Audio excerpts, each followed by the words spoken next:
Hey there, I'm Kevin. And I'm Jamie, and we're your co-hosts for Two Clicks in a Pod. Join us as we explore our missed times, stories, and memories due to divorce and a 1,000-mile separation. I can't wait. You ready to get into it, Kev? I am. Hey, Jamie, you think they're going to swear? Oh, yeah. Consider yourselves warned. Hello, Clicks. Welcome to another podcast episode. We've got a special guest here today, and we're joined by Holly Caraccio. Holly's a managing partner, financial advisor at Nexus Advisors. She supports small businesses, families, and individuals towards achieving their financial goals. She's built a team of dedicated professionals with varied skills and knowledge to present a full range of customized services. Not only do I call Holly my financial advisor, but I also am lucky enough to call her a friend. Holly and I have been friends since about 2010. She actually has adopted a new last name, Holly Clapp, recently married to one of our good friends as well. I'll let her talk and introduce. Maybe that comes out in the conversation. We shall see. But anyway, I know she's excited about doing this. We've talked about it for a long time, and we'd like to say hello and thank you for joining Jamie and I. Welcome, Holly. Hi, glad to be here. Hi. Yay, Holly. Finally, officially here on the pod. I think we've talked about it many, many times. So excited to have you on. And I think what I am excited the most about in this episode is you and I have a very similar story, and I don't get to say that very often in my life. So as we've talked and I've learned a little bit about you, that was really fun to share with each other, and I think I'll let you share with all of our listeners, but it was kind of fun again to just not feel so unique in our upbringings and our dynamics and all of that. Because as I've mentioned on the podcast, growing up, I was, the only person in my group from a divorced parents and all of that. So I was always just unique in my situation. And it was fun when we've learned about each other, just how similar I think our lives were. But so why don't you just kick us off? Tell us a little bit about your background, where you're from. I think that sets a tone to kind of dive into what your childhood was like for sure. Sure.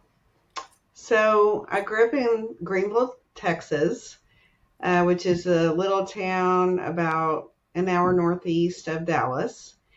And I currently live in Plano. I am remarried to my husband, Greg, and we have 4 children between the two of us. I have 2 of my own, and he has 2.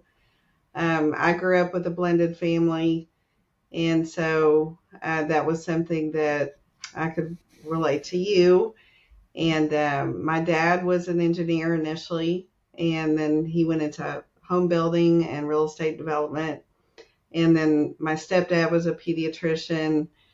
So anyway, that's where I come from, and went to SMU, got my finance degree, and then went on to become a financial planner.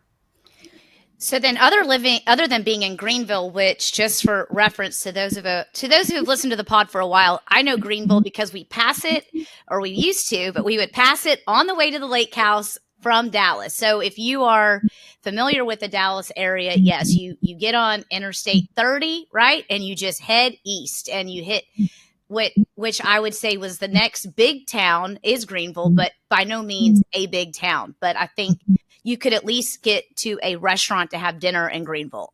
So that was like, if you were like, oh, we're hungry, it's like, well, let's get to Greenville. If we can make it to Greenville, we'll eat there, because there's nothing in between really. Yeah, we used to go to Dallas to shop. And I mean, back then, I think we had a McDonald's and a Burger King, but we didn't have any of the famous brands. We didn't even have a Walmart. Yeah, Walmart's big now. Yeah. Yeah. Oh, yeah. Or better yet, there's a Red Lobster right there. Shane actually worked at that Red Lobster. And a Starbucks. Ooh. Yeah. Oh, shut up. Hey, there's a Starbucks? There's a Starbucks in Mount Vernon now. No. Yep. Right there at the corner as you get off the interstate. Wow. That's huge.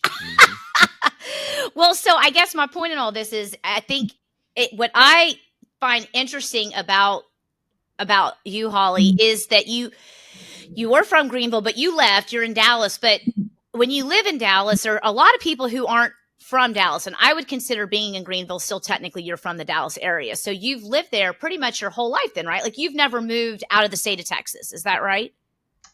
Yeah, except I had one little stint while I was in college where I lived in Spain. Ooh. Where were you? I was in Madrid, and I lived there for a year through SMU. They have all these overseas study programs, and I was studying Spanish a little bit, and so I thought, ooh, that'd be cool to go over there and become immersed in it. And so I lived there, for about 8 months total. Wow. So that's still, I note that as like my biggest regret of college. I never studied abroad. So that's awesome that you did that. we tell the kids all the time, we're like, if you go to college and if you have that opportunity, we're like shipping you off abroad. Because I think it's such a great experience. And it's like the most cost efficient way to live abroad in your early years. So that's awesome. Yeah. Yeah. Why are you laughing about that? Well, she's our Spanish speaking one, and when we get south of the border, she habla the Espanol. So she always does her practicing right there of talking to everyone in Spanish. It's rather embarrassing to see how well she does converse with everybody. That's awesome. As long as I've gone down there, I don't think I can carry on a conversation in Spanish. I know I can't. You should start doing Duolingo. It's an app. Holly turned us on to it. Oh, do you use it? Oh, Reese is all over it. She has like a 60-day streak going. And well, my best friend Julie's been doing it for like 2 years. She's got almost 3. She's over like 600 days of a streak. She does it every single day. It's amazing. I'm over 1,000. You're over 1,000? Oh my God. Okay. That's great. I'm also learning Italian. So on Duolingo, I do Italian. Well, my favorite part about listening to Reese do it is she sounds Italian when she's doing Spanish. So she's over there doing it, and I'm just in the background, and I don't laugh because I don't want to, because I think it's great. But I looked at Chris one day, I go, doesn't she sound Italian? And he's like, totally.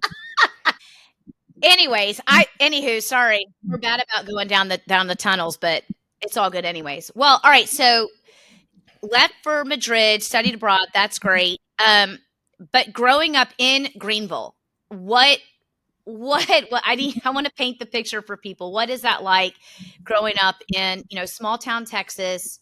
And I guess kind of segue to when I know you mentioned, or if you didn't mention, I'll mention it. Your parents are also divorced. So tell us about growing up there and kind of then transitioning to life as a, child of divorce.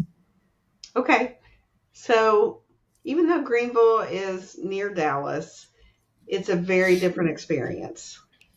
It's about the same population as when I grew up there. There's about 25,000 people, and you feel like you know everybody.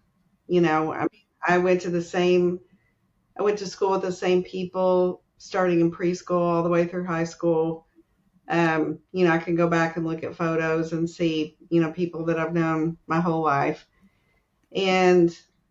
But, you also kind of feel like everybody's up in your business a little bit. So I couldn't wait to get out of there as an adult. I wanted to be adventurous and move to somewhere bigger and more of a metropolis. But my parents met in high school, and they were 4 years apart in age, but my dad came back from college, and that's when they started dating. Like over I think his freshman year, he came back, and they ran into each other somewhere, and they started dating. So they got married pretty young. I think my mom was 20, my dad was 24.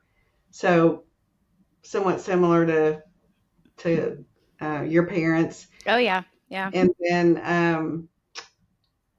when I was 5, they went through a divorce, and which I don't remember a whole lot of. I was so young. I mean, I just have flashes of memory of them being together, but I do remember the house we were in. And actually, my dad was another kind of weird parallel. I was born in Virginia. So I forgot to mention that I did live in Virginia when I was up until I was 2, Okay. because my dad was in the Army and he served for about 4 years. And then they moved back to Texas when I was 2, and then they divorced when I was 5. And then my mom got remarried to one of the town pediatricians, and because there were only a couple of them. Yeah. And so then everybody knew your stepdad because that was their doctor. oh yeah. Yeah. Yeah. Well, it's safe to say that they didn't meet at your childbirth. So since that was in Virginia, so that's good right. to know. Yeah. There you go. But he was my pediatrician. Oh, okay. Okay. Maybe not. So he and Mom may have had a little something happening. Dance Well, the how- two-step. How old were you when your mom got remarried? 7. Okay, 7. Oh, okay. All right. Mhm. So 2 years after the divorce, they get remarried. Got it. And then my stepdad had a son from a previous marriage who was 9 years older than me. So he was 16, but he lived in Dallas with his mom. Mm-hmm. And then Mike was my stepdad's name. He and Mom had my younger sister when I was 9. And so really, technically, I was an only child. Mm-hmm. Parents. And so then seeing my dad, I would only go see him a few times a year. Like I would see him over the holidays, and I would see him a couple weeks out of the summer. And I absolutely loved going to visit him. That was like very big excitement for me because I just, I adored him. Yeah. And I think there was a little bit of maybe a thing where, because I didn't see him that often, it was like really special. Mm-hmm. And he had gotten remarried to my stepmom Beverly, and she was a widow. She had a little girl already from a previous marriage, and then they had my younger brother Russell. So when I would go visit them, it was like I said, it was just very exciting to me to go hang out with them and be part of their family too. Where did they? Because so you're in Greenville, right, with your mom and the new stepdad. Where did your dad live? So he lived in Dallas. Okay, so he was drivable. Yeah, yeah. He lived in North Dallas and in Plano. He was one of the first builders of townhomes and did a lot of spec building, custom homes, and that kind of thing in Plano and North Dallas. Yeah. Did you ever ask, like, as an adult or when you got older, just because you guys were fairly close, like, why, like, how they came up with the arrangement for the custody? Because you mentioned you were only there, like, holidays and summer, a little bit of summer. Did you ever, like, wonder about that? Yeah, I probably didn't frame the question exactly like that. My question was more like, why didn't I see you more? Mm-hmm. It wasn't, how did you come up with that arrangement? I guess I assumed some of it had to do with logistics because, it was an hour away. So I don't know. That's probably a good question for me to have with Dad, because I have been inspired to, go back and ask him more questions, especially recently. But I did ask him that question. I was like, I really missed you a lot, and it really had an impact on me that I didn't see you more. And, I think it impacted me later in my relationships and how men. And so, I really called him out on that. I was like, this had a big, significant impact on me. Why do you think that was? Mm-hmm. And his explanation was, well, your mom remarried, and I just felt like it was probably better for you, for me to just let you have that family relationship without me interfering all the time. Mm. So, and I guess at the time, I mean, this was the 60s.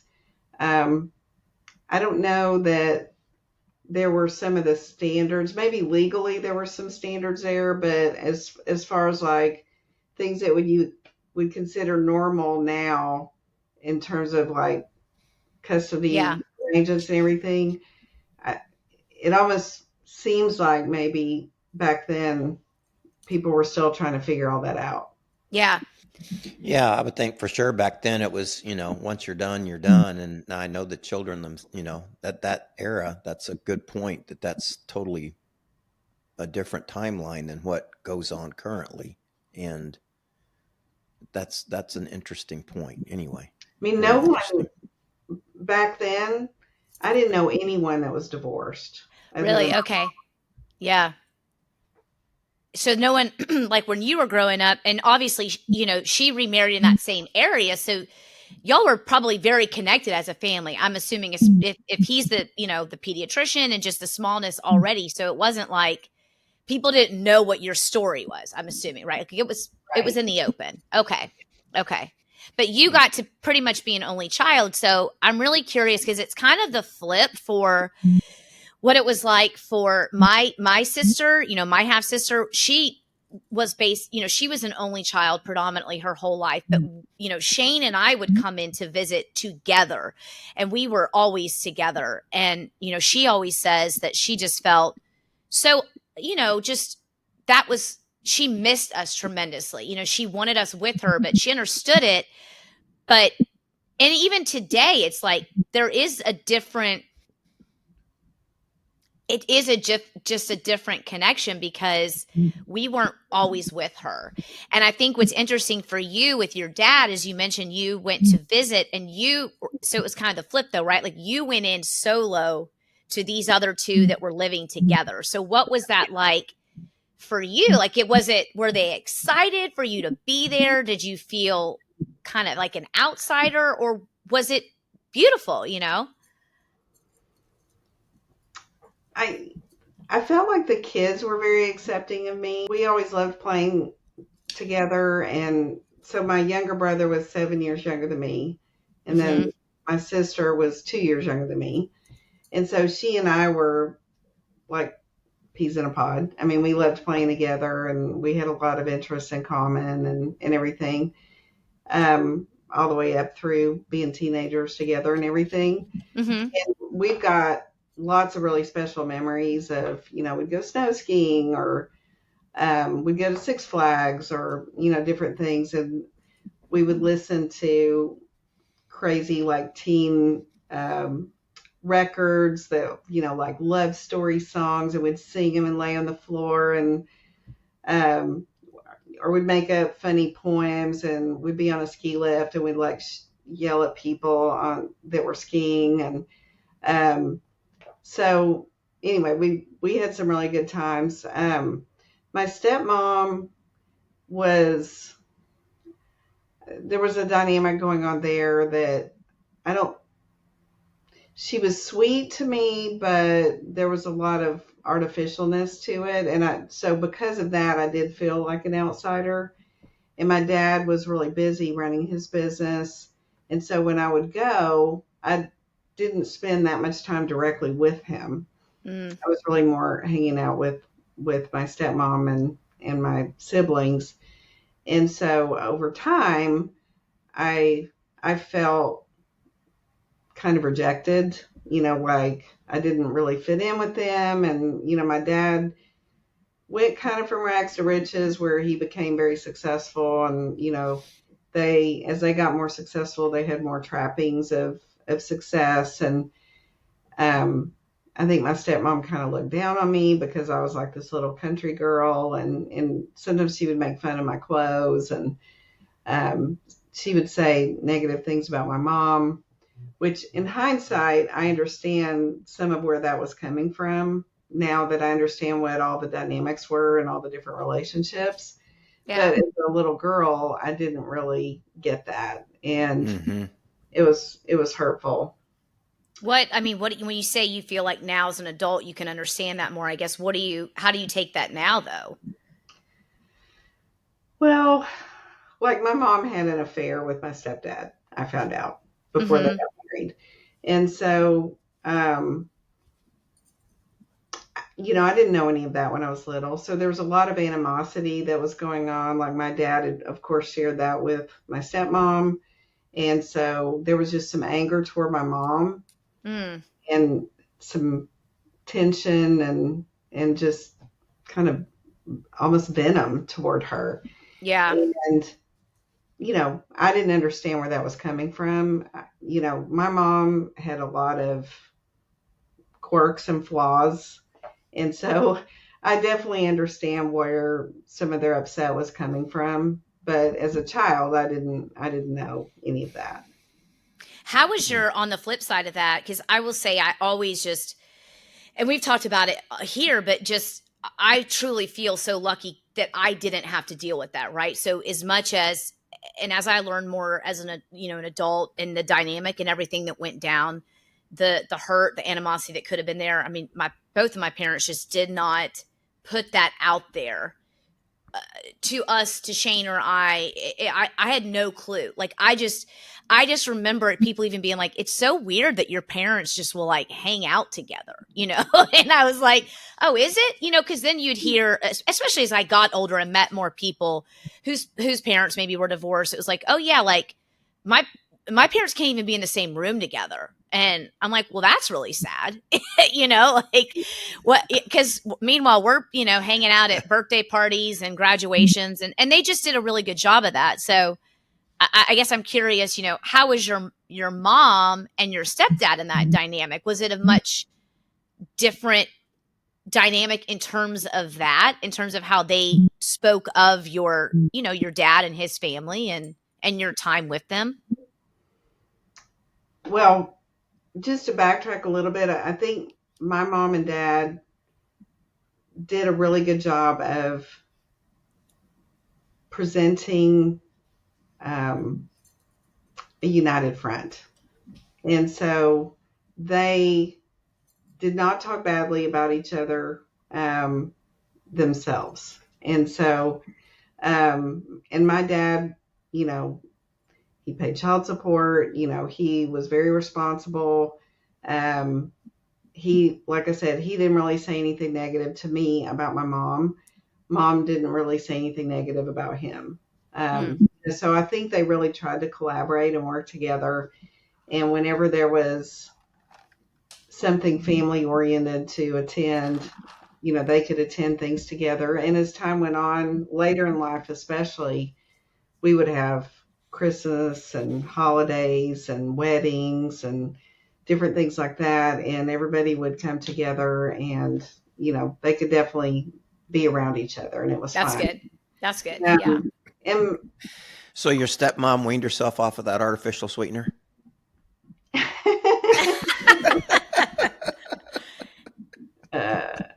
yeah, I mean, it's interesting because I've reconnected with her and we've really made amends since then.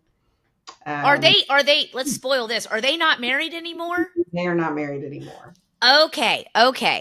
So Dad is on his fourth. Oh Whoa. boy. Dad, wait a second. Ding, ding, ding. We should have a similarities tally board. I'm just kidding. I love you, Dad. I love you, Dad. Engineer. Yeah. Fourth marriage, blah, blah, blah. Yeah. Is he Catholic? No. Oh boy, I'm just teasing, Dad. Okay, so all right. Well, we'll get to that in a minute. So back to you. Back to your mom. So you mentioned your mom being kind of quirky, free-spirited. I'm assuming then you would not say you were like your mom. Do you feel like you and your mom are, because I will tell you right now, my mom and I are polar opposite people, but we are best friends probably because of that. So were you and your mom close, and did y'all have a very strong relationship? Or a good relationship? It ebbed and flowed. When I was younger, I think I thought I was more like her, but then the older I got, the more I realized I was actually in a lot of ways more like my dad. Mm-hmm. She, she didn't have a career, although, she did do things here and there she worked in real estate. But my mom was not a super driven person for, being successful. She wanted money to just like rain down on her from very little effort. And like she would get in a lot of multi-level marketing type things, hoping to get rich quick. Mm-hmm. She just was in love with being in love. And, she just kept going after these like impossible relationships that were never going to turn into anything. What else? She was very unhealthy. I mean, she very sedentary. I'm super active. I work out. Health is super important to me. Financial health is very important to me. She was pretty irresponsible with money. So just a lot of things that I would look at, oh, I see how she's doing that. And it would actually inspire me to be the opposite. The opposite. Mm-hmm. Yeah. And so we would fight a lot because I would get frustrated with her and I would get on to her and then she'd get mad at me. Stop trying to control me, Yeah. And I wasn't trying to control her. I wanted more for her than she wanted for herself. And I went to therapy many times over this to try to be more accepting of her because, obviously you can't change other people. But, it was hard to watch sometimes. And ultimately, she passed away last year. And a lot of that was repercussions of her lifestyle. Yeah. Yeah. Well, how long was she married to your stepdad then? Yeah, so my 9 years. They were married 9 years. Okay. Yeah, and she kept getting divorced just before she would qualify for their Social Security. Oh hell! Oh, by design. Well, to your point about financial, she wasn't. She didn't know that, did she? No. I was like, Mom, you can hang in there one more year. One more year. Oh, okay. I didn't even know that though, but that's good to know. I hit that mark. You're good then. I'm good. Later. I'm just kidding. So, all right. So they were married for 9 years. Did she ever remarry or she just kept chasing relationships, but no other marriages? That's right. Yeah. Okay. I wouldn't call that sedentary though. Oh. Well, boom crash. Yeah. Boom crash. Well, so I mean, she was up and around. I mean, she was on the hunt. I mean, I don't know that she could do that from sitting behind a desk or behind a chair somewhere. Mom had this habit of doing what I call going back to the well, where okay. She would reconnect with people from high school, junior high, people that were love interests from way back when. And my mom back in her day was drop dead gorgeous. She kind of looked like Elizabeth Taylor. She had raven black hair and green eyes. And yeah, so those are people that remembered her in her heyday. Mm-hmm.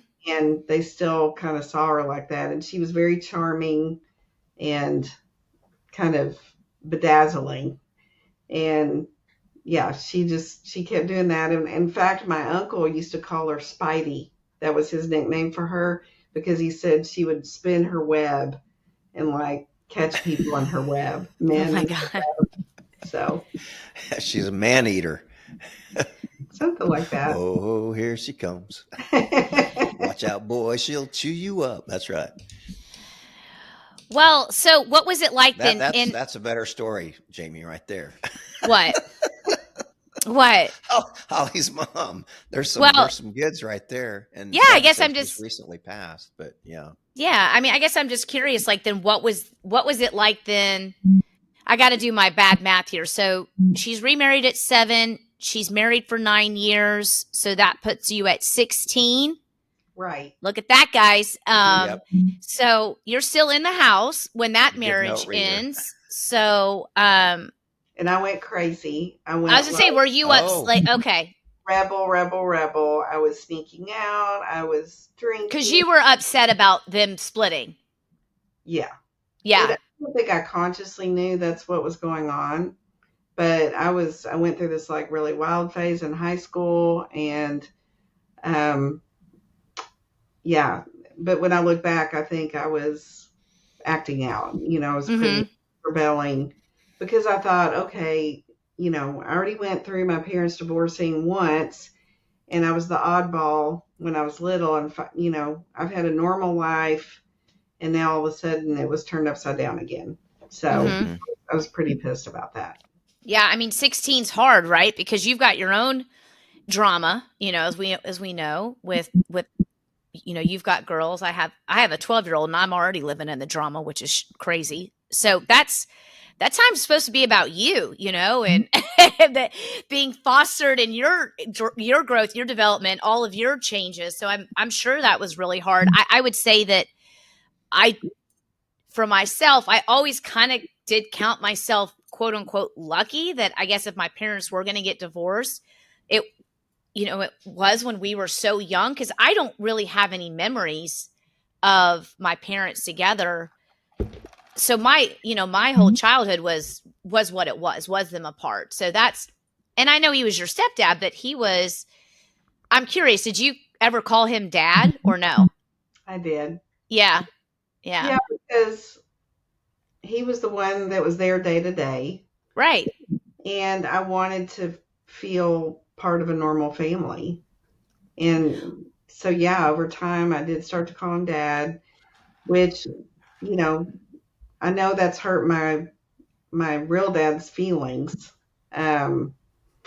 He doesn't, I think looking back, he doesn't completely remember the dynamics of what I was experiencing, or feel empathy toward me about that. He's just looking at it from his perspective, and he's like, that's my daughter. And, of course, now I find out that he's still got some anger over what happened and the dynamic that ended their marriage. And I didn't even know, like I said, that was happening. And maybe that's part of the reason I didn't see him as much as well. So all of it fed into each other. But yeah, I glommed onto him as my dad. And Yeah. even after they divorced, I considered him my other dad. And oh, sure. Yeah. He died last year too at 94. And, I helped take care of him during that period of time for the last year, took him to doctor's appointments, helped him pay his bills, etc. And my younger sister, Megan, who was his child, she and I co-cared for him along with his other son. So, but yeah, he was, I think part of what came out for me with these blended, families and, multiple marriages and everything, I'm a very optimistic, positive person. And I just tried to embrace whatever was happening and make that my family, whatever it was, whoever they were, whatever relationship we had. That just, happened very naturally for me. And so I'm also a very loyal person. So once someone's in my circle, they stay in my circle forever, and I don't let go of them. And so, my parents would move on to someone else, and I would stay attached to people that they had developed relationships with, their kids and so forth. So my family just kept getting bigger. But it just felt normal to me because that was what I knew. Yeah. Well, and what do they say? Like, there is no normal, right? Like, that's the new way you're supposed to say, well, nothing's normal. It's what yours is yours. But I think what's cool, it sounds like, and I guess is a question is, you have, half siblings, you have step siblings. Those half siblings and step siblings have the same, it sounds like. So what's your relationship with? Is it still good? Like, I'm just gonna call them your siblings because, sounds like that's what they are to you. But are you close with all of them still? I am. That's awesome. Yeah. And they know your kids and all of that. Oh yeah. That's beautiful. Yeah. That's great. Very I cool. love that. Very cool. Yeah. I mean, that's lucky because you do hear these stories of people that, they don't like the step sibling or they're estranged for some reason or whatever that may be. But I mean, we're no, we have our stuff in our family too. We've go through and have gone through things as siblings amongst the three of us, but Well, I yeah. think that's great. I mean, none of those relationships are perfect. Yeah. But we, I mean, gosh, a lot of siblings, like natural siblings, don't get along or are estranged from each other, much less people that aren't siblings by birth. Yeah, exactly. So Just by I feel fortunate that we have the relationships that we all do. Yeah. Mm-hmm. Absolutely. So you mentioned, I guess when you and I talked a little while ago, you had shared with Dad that you were listening to the pod and, really enjoying it, and that it prompted you to kind of think about all these things. So would you just share that story? I guess I'm just kind of curious of selfishly, what about the pod did really has spoken to you? What have you enjoyed about it? And then I guess, yeah, share with all of us kind of what hearing about Dad and I, what path that has put you on. Well, first of all, when I started listening to it, I was just struck by some of the commonality and, just some of these little things that we were talking about. But also made me realize there's a lot of things I've never asked my dad. And at the same time, my mom was ill. I was taking care of her. And it's weird because just over the years, I've kind of ebbed and flowed where I'm like, oh, I'm closer to my mom. And I feel like I have more in common with her. And then I realize, oh, wait a minute, I have more in common with my dad. So anyway, I was going through a lot of stress and pressure with my mom. And I don't know, I started realizing some things about her and, just even more of things that I didn't like about her. And I thought, I've made some assumptions about my dad based on what she's told me. Mm-hmm. That's really unfair. I haven't really talked to my dad deeply about certain things, and I wish that I would have done that more. And so I did go back to him and I told him about this show, and I said, I'd love to just spend some time with you asking you some questions. And I didn't want him to feel like I was interviewing him or anything. Yeah.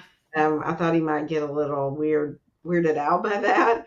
But I said, hey, I'd love to just ask you about work and like how you went from being an engineer to getting into home building. And I found out there were so many more twists and turns like in between that I didn't know about or remember at all.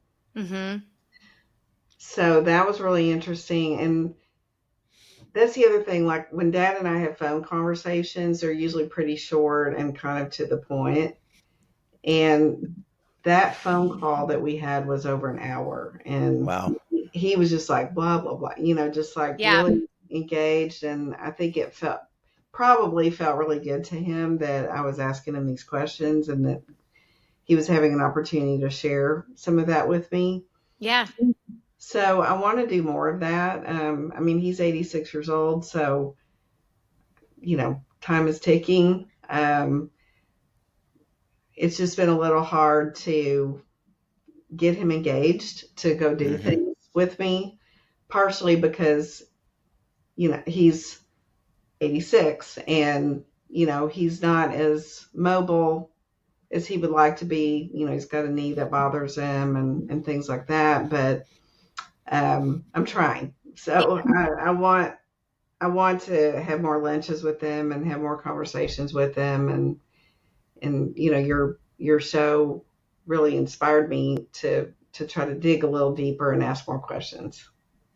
Has he been hard to approach in the past? I mean, do you find, from my perspective with my dad to have a conversation, serious conversation about anything rarely occurred, and I think it was more because Dad was always he was always a cut up and very sarcastic, and just that was very hard to approach Dad and have a conversation about real things. And that was very, very funny because I know growing up, I did that with my sisters because that's probably the only person other than my mom I could talk to. But with your dad, was that difficult? I'm assuming it's difficult.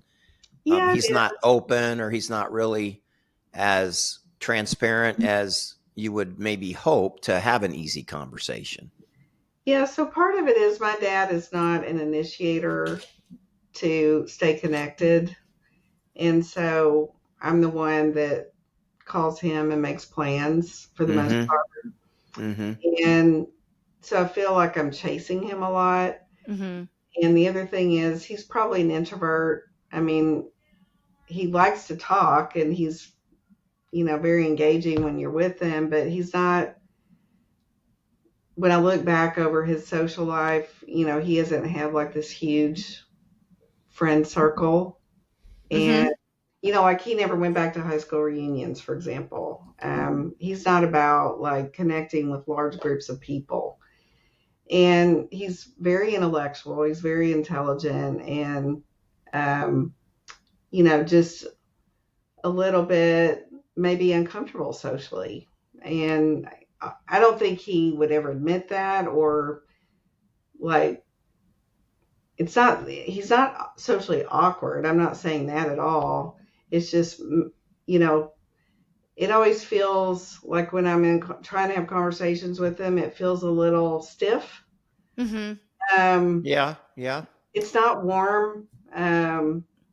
Sometimes it'll get there, but and there's this dynamic of I want so much to connect with him, but I feel like it's a challenge, and so that wall is there. It's like I don't know, and then Yeah. It sounds like he just maybe is one of these people too that like maybe I don't know, but not that he doesn't have relationships, but he's not driven by relationships. So like Dad and I are people that we thrive off of communicating with other people. If we're sitting around and we're anywhere, it's like we can get so happy just by engaging in conversation. And I think that it's a personality trait. My stepdad is very much that way. He's very charismatic. He is very intelligent. Everyone meets him and it's like, oh, he's the best, and I'm like, he is the best, but he is a terrible communicator. I mean, it's not a strength, and it's not that he doesn't love the people in his life and he doesn't want relationships, but to your point, like how you said, like I'm chasing it, I'm engaging it. I know exactly how that feels. It's like, if it's going to stay alive, I'm going to be the one on that treadmill, and he'll catch me if I fall off 100%. But if we're going to keep moving, then, it's on me. And I think that's hard as a child, no matter how old you are, because you feel like, at least I feel like, the parent should be doing that because that's your parent, right. And I guess if I would give you a piece of advice, especially knowing your dad is getting older and what's there to lose, I would just say that. I would say, I want to know you before you are gone or I am gone, and I feel like you're the roadblock. So let's make this happen. I don't know. I think you're right. Yeah, I do too. I mean, I think a lot of that's generational too. I know your dad sounds like my dad because he was always the life of the party when he was around others. But if he was around his kids, he was all business. It was not, and he would not engage in at least at my level. I think he was better with my younger sisters, but he was just very much doing what he needed to do. But if he was out with his buddies, out running around doing this, at a younger age, older age, he was always wanting to have fun, and I knew he knew how to have fun. He just didn't share that very well with us. So, Well, my husband Greg has kind of given me some insight that has made me appreciate my dad more. And when we first started dating and I was expressing some of these same things to him, he said, your dad is a guy's guy. mm-hmm. He said, I don't think he relates to women that well, and he probably doesn't know what to do with you, and that's so true. I mean, and Greg in some ways reminds me of my dad, like, they love cigars and golf and bourbon and music. And, there's just a lot of common interests. And so when they get together and sports, and they're just like, blah, blah, blah, blah, and just chatting. And I know my dad just adores Greg. And so Greg has helped me appreciate my dad in a way, kind of looking through a different lens, which it's been helpful. And that's the thing, I guess what I'm trying to say, maybe not well, is that it's not wrong. It's who he is, and I recently had a thing with my stepdad and we weren't really talking for a while. And it was the first time where I was like, I'm not going to chase this because this isn't on me. Like what happened wasn't on me. And, I was recently in Orlando, as I shared, and I did, though, before going, I said, I'm going to reach out and just say, hey, I'm going to be in town. Like, if you want to get lunch, get dinner, let's do that. And we did. And, it was really good because one, he actually met me. And two, he said, he apologized. And it's the first time that I think, and I call him dad. It was the first time my dad's ever owned up to it and apologized to me. And, he said, this is not good. Life is short and I don't want to not talk to you. And I said, I was never not talking to you, but the ball was in your court and you needed to get through this. But I forgive you. And I'm a very forgiving person, but it hit me. I'm saying all this because it was a learning process for me to realize, I am who I am, because that was kind of the heart of what happened. I am who I am, and he is who he is, and we're very different people. And as an adult, I finally accepted, like, I'm not going to fall all over myself for this because I don't have to please him anymore, right? Like I very much, you talked earlier in the episode about, maybe how your parents divorced and your dad, how that affected your relationship with men. And I'm pretty convinced that what happened to me greatly affected how I viewed men, desired men, wanted, and to the point of not that I desired them like physically, but I wanted their acceptance. I wanted them to want me, to like me. It was more about me, not physical, right?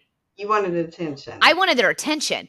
And it was because and everyone's like, but you had two dads. Like, how many dads do you need? Well, and I did, but I had a stepdad that adored me, but he also was a workaholic. He worked all the time. Now, he also showed up for everything, but you mentioned that when you were with your dad visiting, you were really with your stepmom and your siblings. Your dad was working. He wasn't engaged on the daily, right?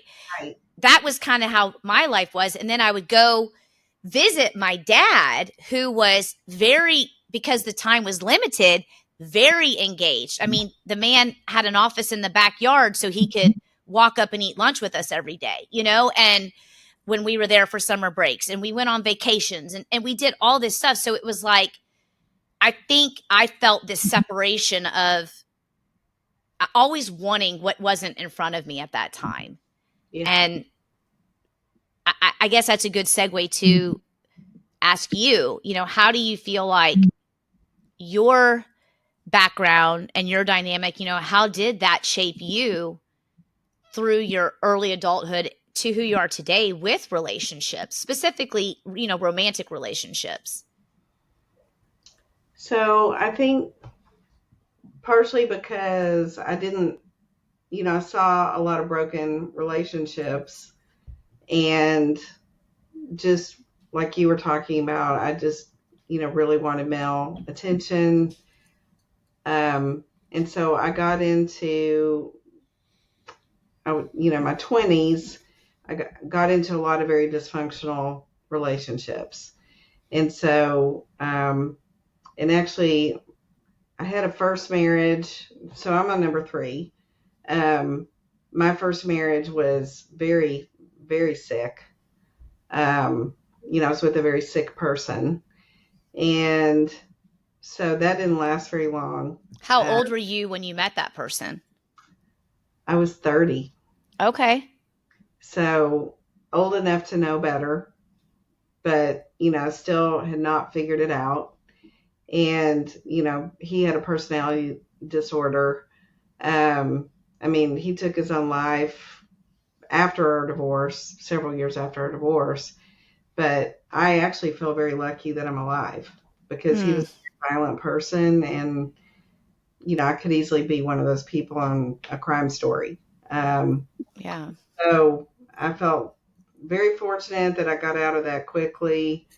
But yeah, I think I was a people pleaser, and I had a hard time with boundaries, and I just let people get away with things, treating me. And you were loyal. You said you were loyal, so you probably stuck around longer than you should Right. have, because you felt like you should. Right. And so anyway, it took me a long time and a lot of therapy and a lot of soul searching. But fortunately, I feel like gradually I figured out what was a more healthy relationship.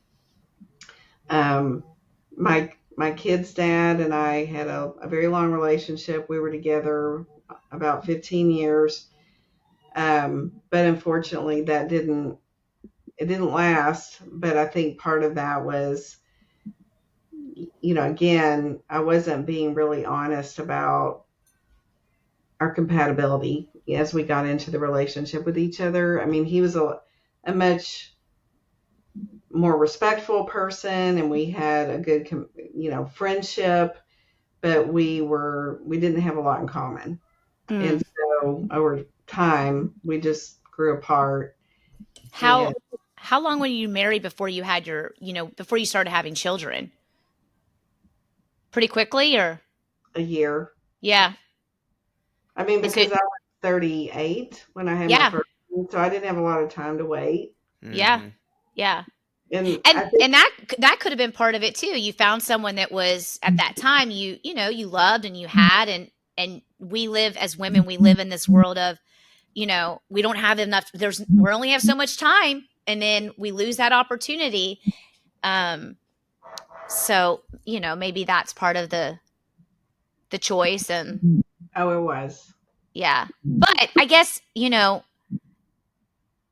always look at it like you got these two beautiful people, and right. So Lucky. And we, even after our divorce, we were really good about co-parenting with each other. And we, even though there were still things that were challenging, overall we were pretty respectful with each other, and we were able to make parenting decisions together. And like you said, we were able to go to things and be in the same room and all of that. Yeah. Well, that's always good. Yeah, that's for your children's sake, that's all they really want. I guess I'm just curious, when you when you maybe started feeling like, I'm not happy, how did you get to a point where it was like, I have to move on from this, because my happiness is every bit as important as my kids still having, quote unquote, us being married. And I'm asking this because you hear this a lot, where people are like, well, I didn't want to leave because of the kids. And we stayed together so long because of the kids. And I've always just never really, it's not that I don't respect that. I want to be clear. I very much respect people who do that. But I also sit here as a child of divorce, and I'm like, I turned out okay. You know what I mean? Like, and my parents made a choice, and maybe if they weren't, what, Dad, 25 and 24, that decision is different. Like, who knows? But I guess I just am such a believer because of having the relationship I have with my parents and having such an open dialogue about their lives and what was important to them, that I don't know that I would ever sacrifice my own happiness just to say, but we're still married, so you two kids can live under the same roof with mom and dad who aren't happy, but we're all here together. And I am by no means in that situation right now, but I've known people who are, and I'm just like, I try to, I guess, tell them my story to give them the alternate outlook, So I'm going to stop talking and let you, I guess, answer my question on how did you get to a point of feeling like this is okay? Because I have a feeling it probably bothered you a lot given your background. Yeah, so I was in denial for a long time that I was unhappy. And it kind of just came rushing over me all at once. And I started really I went to him with like a list and I said, these are all the things I'm unhappy about. And I tried over the years to get him to go to counseling, get him to go to church with me, read books together, do things to work on our relationship. And he was always very resistant to those things. And I would just kind of make excuses for him over the years, like I had done in previous relationships, but this one wasn't the same level of toxicity or whatever. So I just accepted it. And I thought, well, this is just part of being in a relationship. It's never perfect. And, sometimes you just have to accept how it is. But all of a sudden I was just like, I'm miserable and I've got to do something about it. And so I went to him with this and he, kind of freaked out and started doing all the things that I was asking him to do. Mm-hmm. He started working out. He started going to church. He would go to counseling with me. We went to a church kind of relationship group together. And we did that for a couple of years. And I don't know. I think having gone through a divorce as a child, I almost had the opposite feeling. I was like, I don't want to do that to my kids because it just makes life more complicated. And maybe it was like this perfectionistic thing in my mind. Like I wanted it to be different than what my parents did. Yeah. And I wanted to create a different experience for my kids. And so I was so disappointed in myself that this is where I was. And so I did literally feel like I'm choosing either me being happy or my kids being happy. Mm-hmm. And this other person that I was in the relationship with, because he didn't want it to end. And so for 2 years, I struggled with that. And he did all this stuff, but deep down, I felt like it was superficial. Like, he's still who he is. Mm-hmm. And there were major things that were bothering me that I knew were not changing. Mm-hmm. And so finally, I just ripped the Band-Aid off and I said, you know what?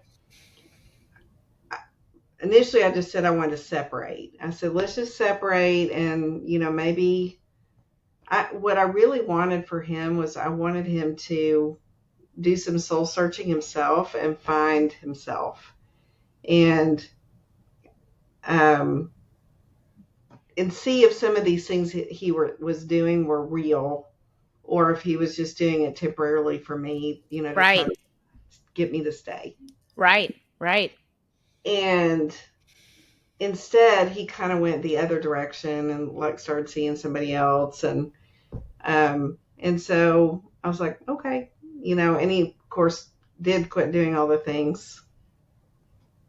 So that kind of gave me the answer. Well, I was going to say that kind of told you what you needed to know, though, right? Because it's like, and I guess to that point, you wouldn't want anyone else to be living a life that wasn't serving them either. It's like, I would never want to force someone to do all these things that they're literally only doing it to make me happy. You know, it's like you want the people you love to do the things that make them happy. And to your point about your now husband, you know, and you can only hope that you're compatible and that the things that make you happy either also make them happy or your happiness brings them joy, right? Like that's the other side. We're all different, Yeah. you know?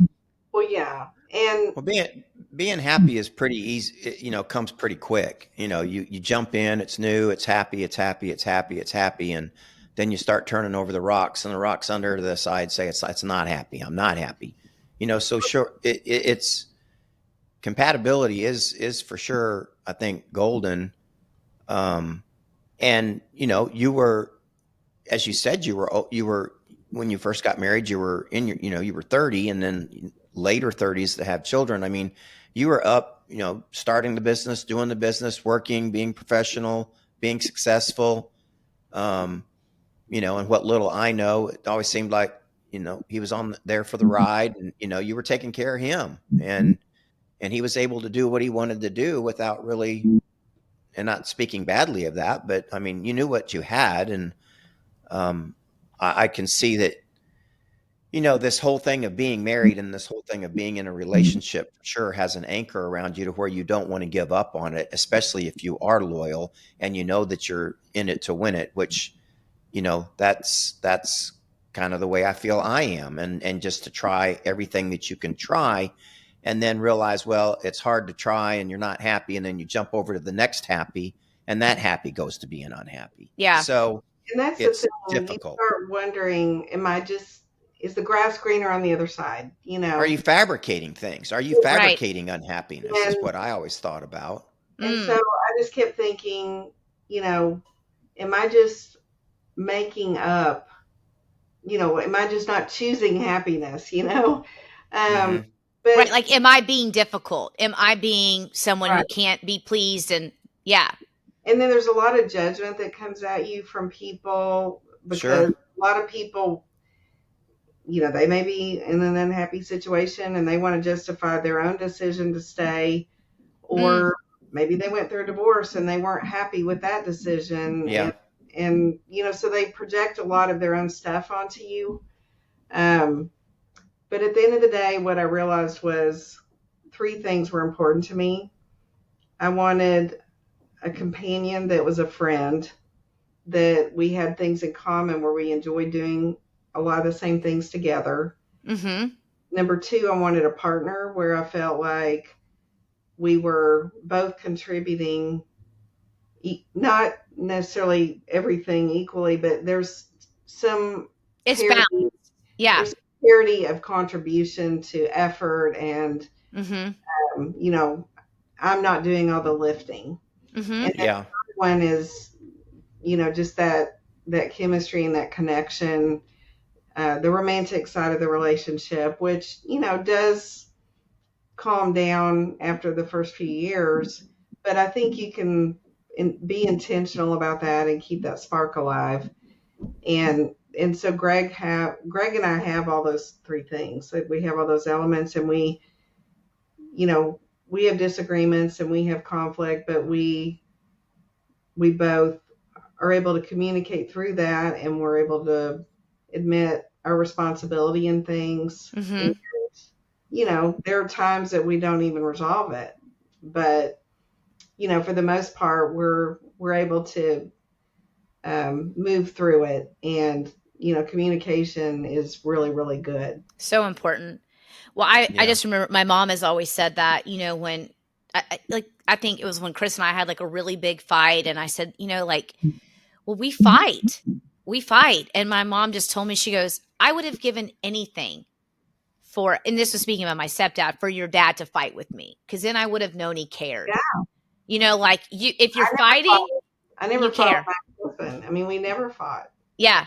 And I was like, all right. And so when we have our fights, I'm like, and even when I think back on them, you know, I can see it right now. I can see the care in my husband's eyes, and I can feel it in his tone. Even when he's angry with me, it's like, it's never, it's always because he cares, you know? Right. And I think about that a lot when I feel like, oh, we're fighting a lot right now, or this is going on.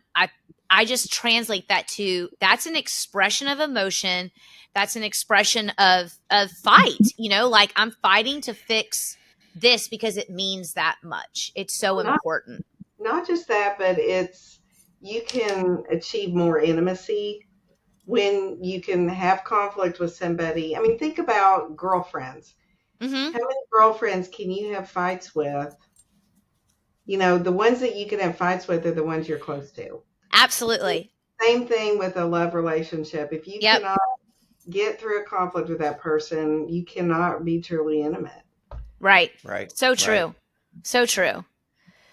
Well, so you made the choice, you got through that. And, you know, you have, you and your second husband, y'all had two children together. Did you have two girls? We have two Right? girls. Yeah. Two girls. Oh boy. Are they similar personalities or are they different? They're different? Okay. I was talking about this the other day with someone and I just said, not even about gender. We were commiserating on how different our children were. And I said, you know, though, thank God for that, right? Can you imagine Mhm. having two of them? Like if I had two Reeses or two Parkers, because they balance, you know, when Reese is like going through her crazy emotional hormonal preteen shit and I'm just like, Parker will look at me and he'll just like look over and go, are you okay, mommy? I love you. I love you, mommy. Like basically like you're doing a good job.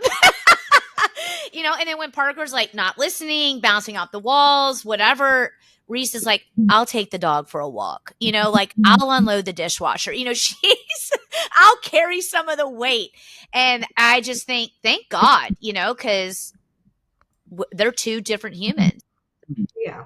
Well, and with the older one, when we went through the divorce, she was very angry with me, and she sided with her dad, Mm-hmm.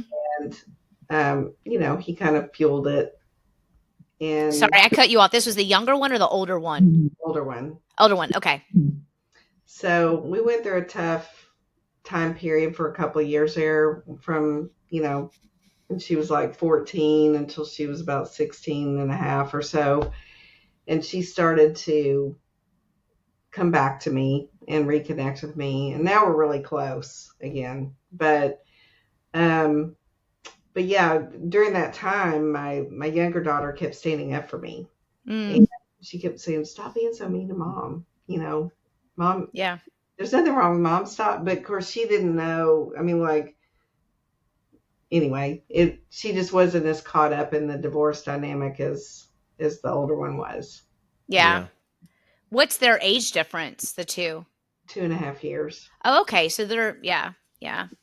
But they're very close, even though they're Yeah. different. Yeah. They love each other a lot, and I'm so glad, you know, because I've seen sisters even that were just so different that they just didn't even Oh, get yeah. at all. Yeah. But yeah, the older one's more introverted. You know, she's rule follower, you know, very regimented, Mm-hmm. a little more anxious. Mm-hmm.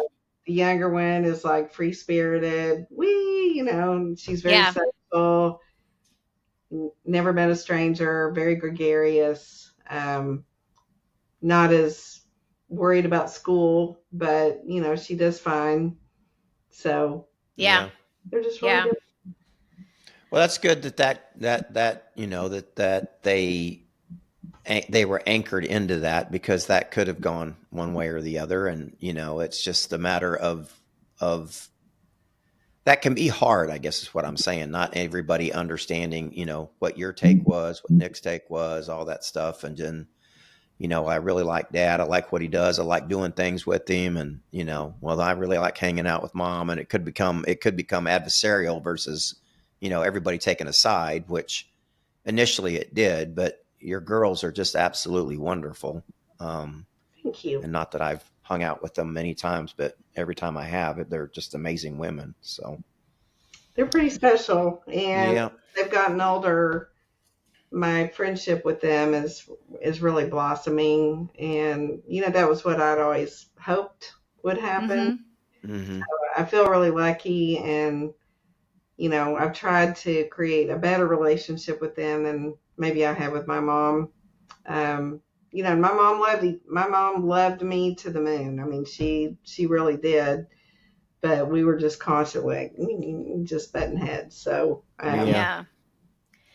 But that's okay too. Like we just said, fighting is a sign you care, and you obviously loved your mother, and you love your dad, and yeah, I encourage you to push through that boundary he's putting up, and just fucking punch right through it and be like, we are going to Starbucks in Greenville. We're gonna go to that Greenville Starbucks. I'm just kidding. No, but so I'm curious. All right, so now you are with your husband now. Your current husband is Greg. Is that right, Greg? Yep. right, Okay. How long have y'all been married? 5.5 years. 5.5 years. All right. And he's your best friend, right? He is. Yeah. Other than me. Well, other than Kevo? He said other than me. Oh, Good yeah. God. Oh, good God. Greg and I are good friends too. And Greg has had children as well? Did Greg have children as well? Yeah, he's got a son and a daughter. And Okay. 34 and 30. And they live here in Dallas also. Mm-hmm. And we're really close with them. And like for our wedding, we had a destination wedding, and that was like a weekend down in Austin. And our goal was partially to bring the kids together, especially the girls. And that definitely happened, and they bonded, and so his daughter, my daughters are really close. I love that. So And I'm she's curious. a new mother as well. Well, hold on. I want to get to that, but I first want to go back to this wedding because I'm consulting with Dad on he and Suzanne's future wedding, and giving input. And I'm curious. So when y'all got married, was it just you, Greg, and the kids? Oh no. No, it was not. Okay. What did you guys? Was it a big to do? We had 80 people. 80 people, really? Yeah. So all right. It was siblings, and our. Well, you have a big family. I mean, your blended family is like 8, right? At the time, all our parents were still alive, and oh so boy, we had multiple. Oh boy, there. So yeah, but and his brother and sister and their families, and then my siblings and their families, and anyway, it got out of control pretty quick. I do remember when we were planning the wedding, Chris said something like, why can't let's like 50 to 75 people? And I was like, Chris, I have 50 people in my family, like between my mom, my dad, my stepdad, my stepmom. I was like, I can't invite 50 people to this thing. Like, we won't be able to invite any friends if we do that. So I get that. I just am trying to, for Dad and Suzanne's, I just really want something intimate for us as a family and maybe that's selfish, but I just, we all adore Suzanne, and we're very excited about this and happy for it. And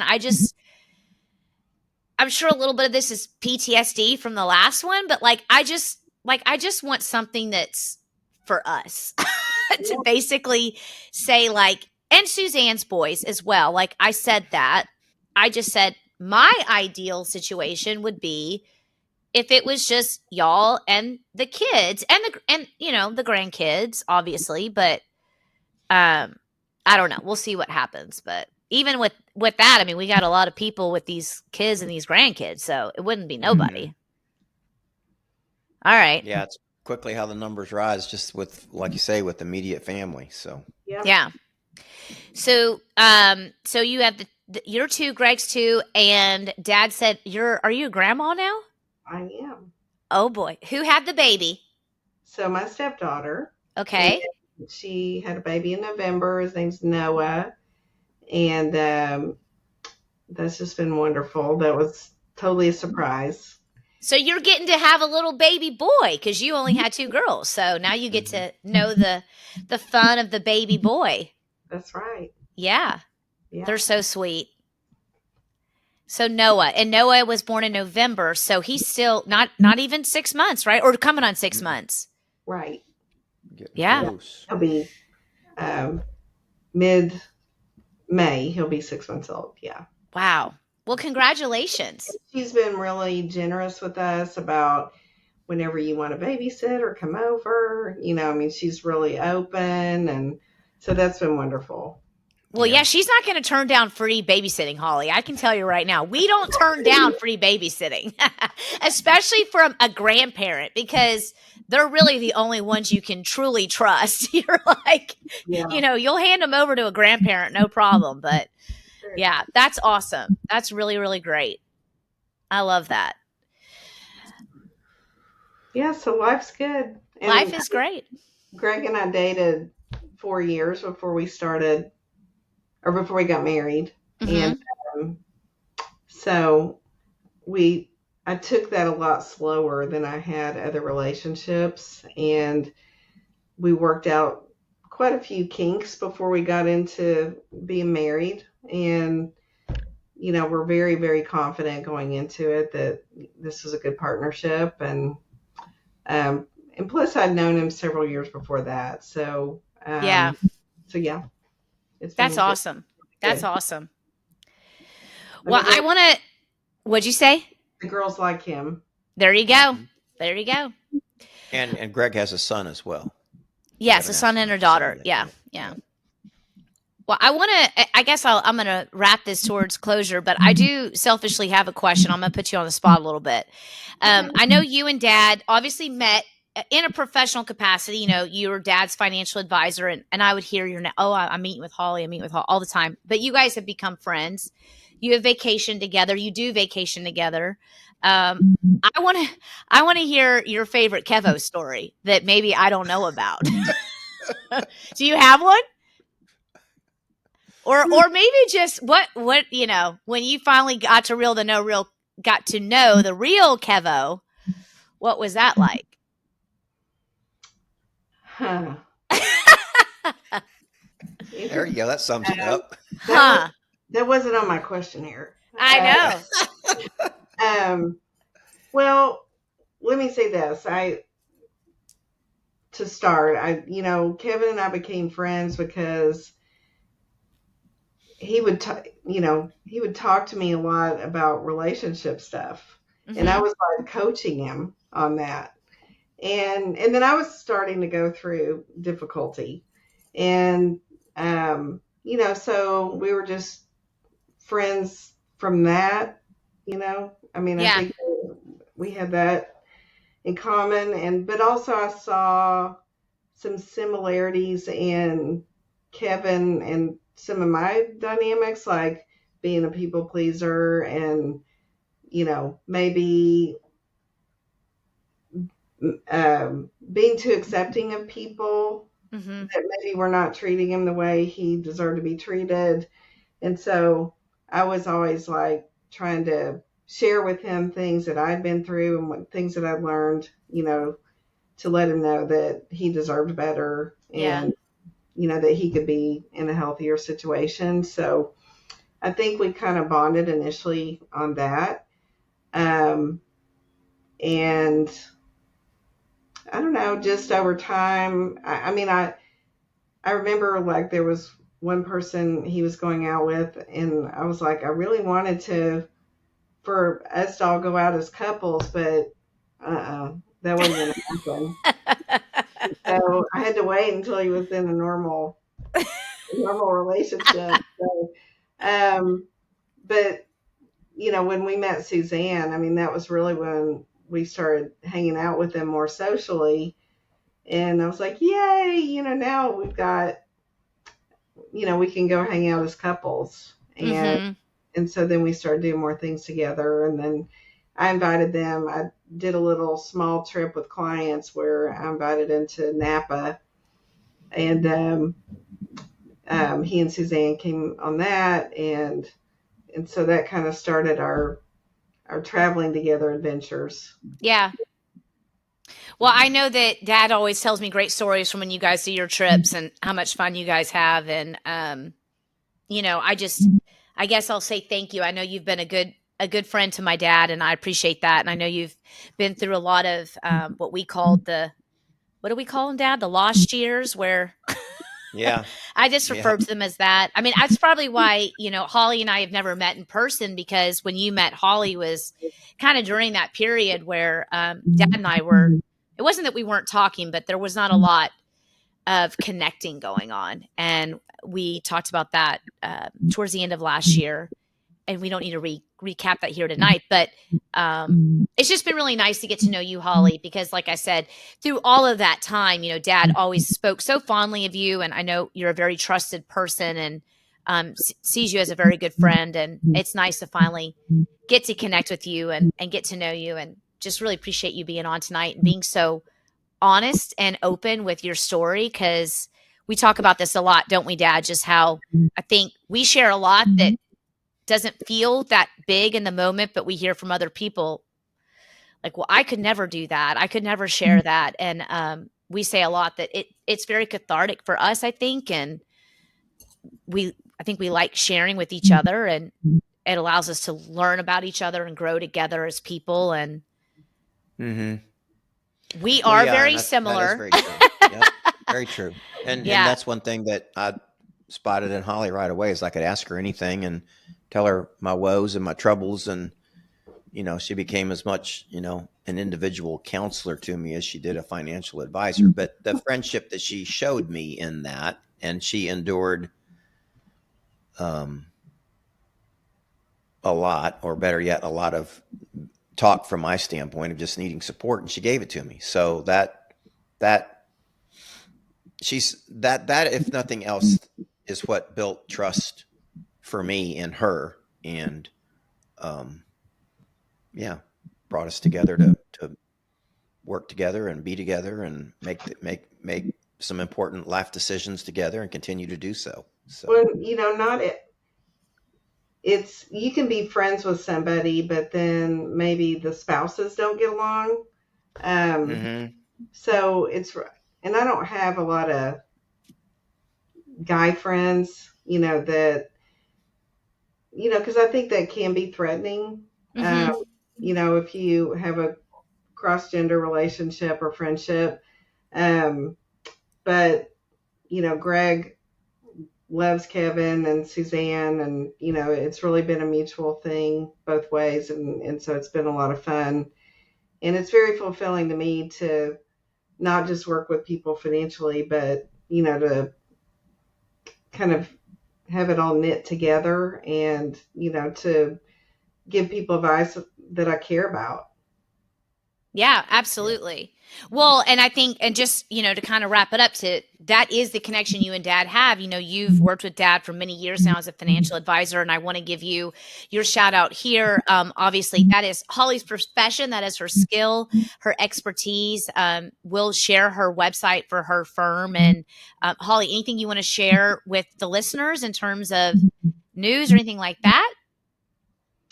So in the last few years, I've started working more with entrepreneurs, and I love working with business owners, and have really been trying to create a firm with multiple advisors that will serve people on the individual level, on the business level, multi-generationally, so that I can help the parents, and then their kids, and then their grandkids, and really create something that, where people feel like they can get advice in a lot of different areas. And so that's been a lot of fun, and it's been very gratifying.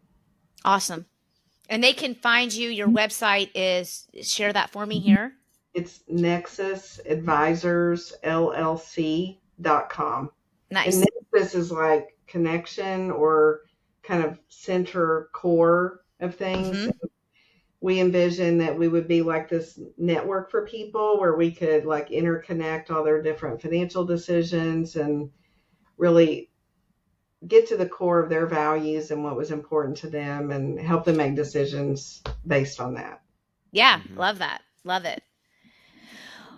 Well, thank you again. It was great to have that. I just loved this conversation, and I promise you when I'm in Dallas next, we are getting together for dinner, and as I'll say, I'll squeeze your neck, and we'll get to finally meet in person. So We'll have a glass of wine, or that's right. Whatever. We'll get your dad there, and we'll have some bourbon with him. I love bourbon. We can tell him I can hang in a cigar bar and drink some bourbon with your dad. I mean, whatever he wants to do.